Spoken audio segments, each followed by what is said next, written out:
I want to be one of these people that's like, I said something, I'm not going to do it, of course, but there's a lot of things that I can't control. There's a lot of things that my punching can't solve. Politics and XYZ involved. Breaking news coming in from a heavyweight scene as tension rises after the live interview where Moses Atama agrees to face Daniel Dubois, creating massive buzz in UK boxing. Both fighters look confident. Both are backed strongly by fans. And this potential clash is already being called explosive news update. And Dubois, and between them they've had 7 fights. And Dubois only had 1 of them, so really Tyson and Usyk, and they've had 2 fights with each other. How was I able to turn pro and get into the mix in 2.5 years?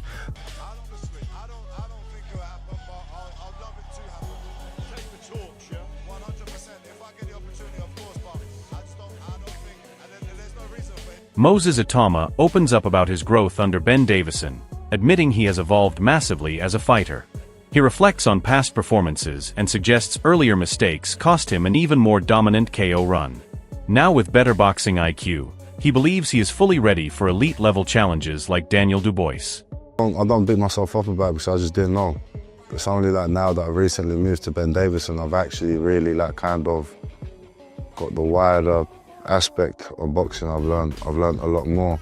If I had this information when I was boxing these fighters, I know I would have had probably 100% KO streak. I forgive myself because Stan Dubois stirs the heavyweight conversation by openly calling for a clash between Daniel Dubois and Moses Atama instead of a rematch with Alexander Usyk.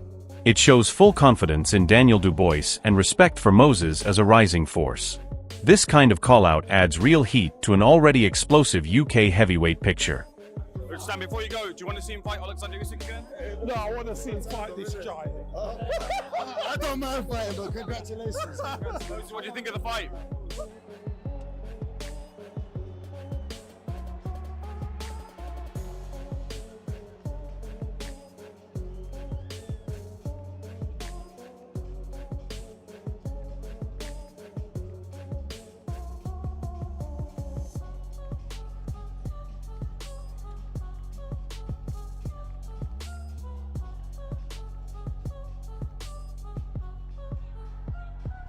Moses Atama sends a fearless message after Daniel Dubois' brutal win, showing zero intimidation and complete confidence in himself. He makes it clear that he respects no man in that ring, not even a world-level puncher like Dubois. This is the mindset of a young heavyweight who believes he is ready for the biggest fights in boxing right now. You've just been in Fabio's room? Yep. Ice cool? Chill, man, he's chilled. I think he's as chilled as he can be. Do you find it strange? You've grown up in this sport since you was 9 years old. He didn't pick up a pair of gloves until he was 21, that he's doing this.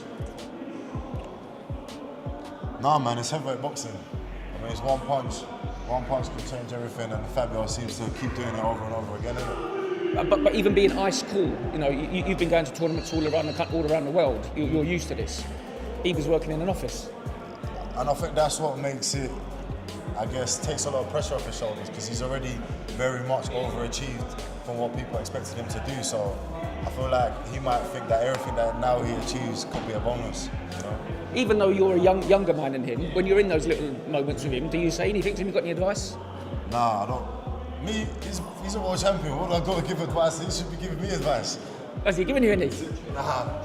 Don't do interviews, I guess. Don't do interviews, especially with you. Cheers, man. Sam Jones adds fuel to the fire as the Dubois camp openly circles Moses Atama for a future showdown. The message is clear: this fight feels unavoidable in the heavyweight landscape. After Dubois' big win, the attention quickly shifts to Atama as the next rising test, and fans can already sense this collision is building pressure fast. What can you ask more of Daniel there? What do you want next for Daniel Dubois? I know, we'll see. Let him enjoy it first. I did speak to Stan Dubois, and he had a little hug with Moses Atama, and he said, "We want you next." What do you think about that? Yeah, listen, that's a fight that's inevitably going to happen, isn't it? So let's see what goes on. You think that's fight of the year? That last night, tonight. But if it's not, I mean, Walker Eggington, then that was amazing. That was amazing. What a fight. Daniel Dubois reflects on a hard night in the ring and shows respect for Fabio Wardley while admitting he went through a real inner battle. Despite the damage taken, he still speaks like a champion planning another strong run. That confidence is exactly why Dubois remains dangerous, even when he is recovering and rebuilding momentum. He took my shots and, you know, God just tested me in that fight. You know, I had to go through my inner battle after coming off the back of a loss. So I was a bit nervy in there, but what a warrior. I'm honoured to share the ring with a fighter like Fabio. Probably coming back off, yeah, I'm going to go on a good run. A nice rest. Yeah, definitely. I need a nice rest. You need a nice rest and do your man. Yeah. Come back later. Just take it easy. Moses Atama shows a very calculated mindset here, openly predicting Fabio Wardley while thinking ahead about his own career path. It is not disrespect, it is strategy. He is playing the long game in the heavyweight division. He understands timing, positioning, and opportunity, which makes him even more dangerous as a future opponent for Daniel Dubois. Right, Moses, it's a big 50-50 tonight, but I'm going to put you on the spot. What's your prediction?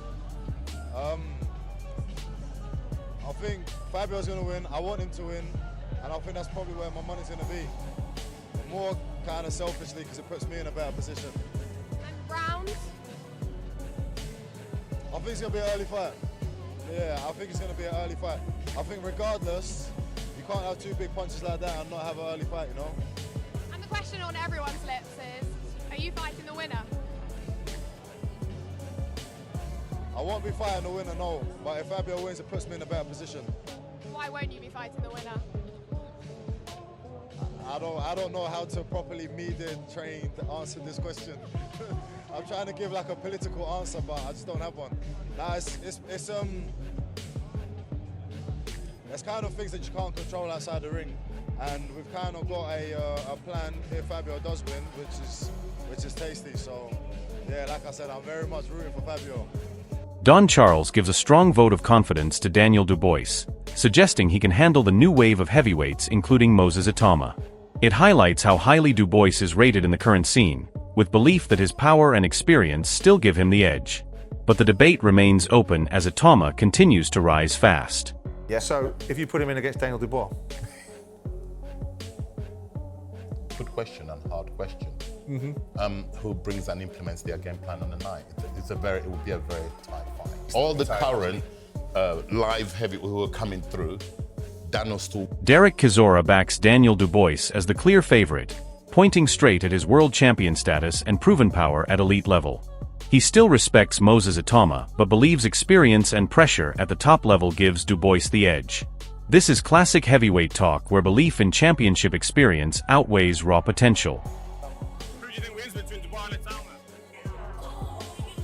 Right now, the favourites, Daniel is the world champion, so I think Daniel.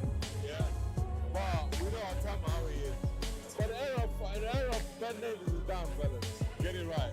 Fraser Clark praises Daniel Dubois for his warrior spirit in a brutal fight, even if it was not the cleanest technical performance.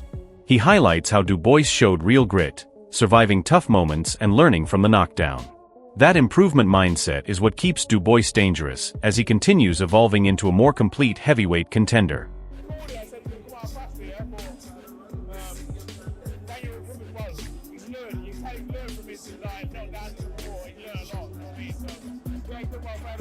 Put him over, Dubois got back up. Dubois was nervous as anything. Felt bad for him in the first round, he was really jittery. Fabio probably really, looking back, I should have jumped all over him because Dubois, as great as Dubois is, and he's a fantastic fighter. On top, he's probably the best heavyweight in the world on top. You know, Usyk befuddled him, and you know he can get beat Dubois because he's a real enigma, to be honest. I'm a big fan of him, but he's there. He's just. Don Charles reflects on a brutal war and calls it a true boxing classic between two modern gladiators. He emphasizes there were no real losers, only pride and heart on display. Daniel Dubois is praised as a throwback fighter who showed grit and endurance, proving once again why heavyweight boxing still delivers unforgettable wars. My thoughts, I'm still trying to recover. I need my heart checked. Yeah, I'm getting old, you know, from all this excitement. Yeah, but basically, what were my thoughts? What a magical, epic fight between two warriors, two gladiators. There was no losers in there tonight. In my opinion, boxing won. There was no losers in there. Yes, we're going home with the belt, but Fabio, I mean, they don't make. I said to him after, they don't make men like him anymore. They don't. Yeah, it's a throwback. It really is, and so is Daniel. And boxing won because for the neutrals, whoa, that lived up to expectations. In fact, more. It delivered more. Yeah. So no, God. Derek Chisora delivers raw praise for Daniel Dubois, highlighting his refusal to quit even under heavy punishment. He sees Dubois as a real champion who pushed through pain and finished strong. Chisora also dismisses other matchups, firmly believing Dubois is ahead of the pack and ready to defend his world-level position. What about Daniel Dubois and that? Daniel was fucking amazing. He was getting hit, but he was not quitting. He didn't have the quit in his eyes this day. You see, we wanted to win the fight. And he just fucking body gumshoe, carried on, mushed Fabio down, mushed him, and then at the end, he got his man. Do you think he gets a third fight with Usyk? No, I don't want to see a third fight with Usyk. I want him to defend the title, make some money, defend it, and then fight Usyk. Like Itauma? No, I don't want to see no Atama. Who do you think wins between Dubois and Itauma? Right now, the favourites, Daniel is the world champion, so I think Daniel, yeah. But we know Atama how he is. Dominic Ingle breaks down a chaotic heavyweight battle and praises both men for their heart and toughness. He highlights Dubois' composure under pressure and ability to adjust even when tired. Wardley's resistance made it a real test, but Dubois' discipline and persistence ultimately defined the fight and showed championship-level mentality. I'll tell you what, it's one of the best fights I've ever seen. One of the best fights. Fair play to Fabio Wardley. What a hard man he is. He didn't want to quit, his corner didn't pull him out. And Daniel Dubois kept his composure. He kept his composure, stuck to the plan. He started to get a bit tired himself. He realised that Wardley still got something in the tank. He kept pulling it out of the bag, he looked dead on his feet. But what a fight. Derek Chisora questions the referee's decision-making, suggesting the fight should have been stopped earlier due to heavy damage. It underlines how brutal the contest became and how much punishment was being absorbed. Even in victory discussions, safety becomes a major talking point, showing just how violent and draining this heavyweight clash truly was. Listen, the fight was supposed to stop in round 10 because his nose was bleeding so badly. What's next to him? I'm hearing a rematch calls. If not, who do you want to see him fight? Nobody wants to see the rematch. It was just incredible. I couldn't believe what I was watching at times there. I mean, listen, it was all going wrong at the start, wasn't it? When Fabio put him down a couple of times, but Daniel showed the heart of a lion in there. Got it together, got behind his jab, and really started busting Fabio up. And by the way, Fabio Wardley is one hard bastard. My God, what a hard man. So is Daniel Dubois. Two very, very tough, strong men going at it for the world heavyweight title. David Haye is full of admiration for the pure chaos and brilliance we witnessed, calling it one of the most entertaining heavyweight fights he has ever seen. He highlights the non-stop action, bravery, and heart from both men, especially Daniel Dubois, who kept pushing through punishment. This is exactly the kind of fight that defines heavyweight boxing at its highest level. I've never seen a heavyweight fight that captivating, that entertaining, round after round, backwards and forwards. The heart on these guys, the balls, the bravery. That's what you want to pay. That's what you want to. We hope every time we tune in for a heavyweight championship, you're getting that type of energy. They both gave everything they had. I could watch that 10 times over. Derek Chisora breaks down Daniel Dubois' mentality after getting dropped early, but still finding a way to take control and win. He praises Dubois' toughness and ability to stay composed under pressure. Chisora also criticizes Fabio Wardley's limited boxing approach, suggesting elite-level experience was the real difference in this brutal encounter. Daniel got dropped in the first round, and I say, he's winning the fight. Everybody around me looked at me like, what? I'm like, he's winning the fight. And then guess what he did? He fucking won the fight. He just bit bodies, gumshoes, and carried on. What about that first knockdown? What did he do, Fabio Wardley? Fabio was not ready for boxing. He was no jab, nothing, looking for power shots. It's like he didn't train. He was too busy commentating. little bastard. He was supposed to fucking train in the gym. Dude, how many jabs did Fabio chuck? Less jabs. He didn't chuck no jabs. He didn't do anything we've seen before. You know, and today, Sam Smith was right. He goes, you're only a world champion until you fight a real fight. Daniel Dubois reflects on the fight like a true warrior, admitting he needed a shock to reset and stay mentally locked in. He describes going into a dark place where only survival and willpower matter. That mindset shows why Dubois is so dangerous, because even when hurt, he finds a way to dig deep and respond like a champion. I needed that slap just to wake up, you know, stay in reality, you know, it's not slip, you know, I got to dig deep. And as a warrior, you have to dig deep, because you've got to go to that dark place and come out. Derek Chisora breaks down Daniel Dubois' mentality after getting dropped early, but still finding a way to take control and win. He praises Dubois' toughness and ability to stay composed under pressure. Chisora also criticizes Fabio Wardley's limited boxing approach, suggesting elite-level experience was the real difference in this brutal encounter.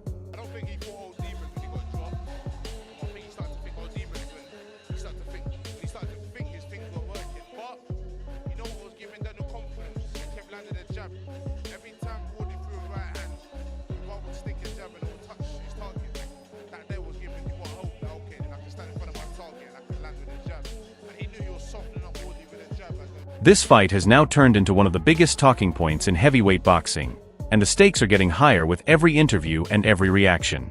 On one side you have Daniel Dubois, a proven world champion who has already shown he can rise from knockdowns, survive pressure, and still find a way to win at elite level. On the other side you have Moses Itauma, young, fearless, and fully convinced that he is ready to step into the deepest waters of the division without hesitation. What makes this even more dangerous is the mental edge both men believe they have. Dubois brings experience, power, and proven championship resilience, while Atama brings speed, confidence, and a belief that he is the future of the heavyweight division. If Dubois wins, it strengthens his position as a true elite force and pushes him closer to even bigger legacy fights. If Atama shocks the world, it instantly reshapes the entire division and creates a new era of heavyweight chaos. The real question now is who can control the pressure when the moment gets too heavy and the lights are brightest. Both men talk like winners, but only one mentality will survive under fire. So the question is simple. Are you backing Daniel Dubois to continue his rise as a world-level destroyer, or do you believe Moses Itauma is about to explode onto the scene and change everything? Drop your prediction in the comments right now and join the debate, because this is only getting started.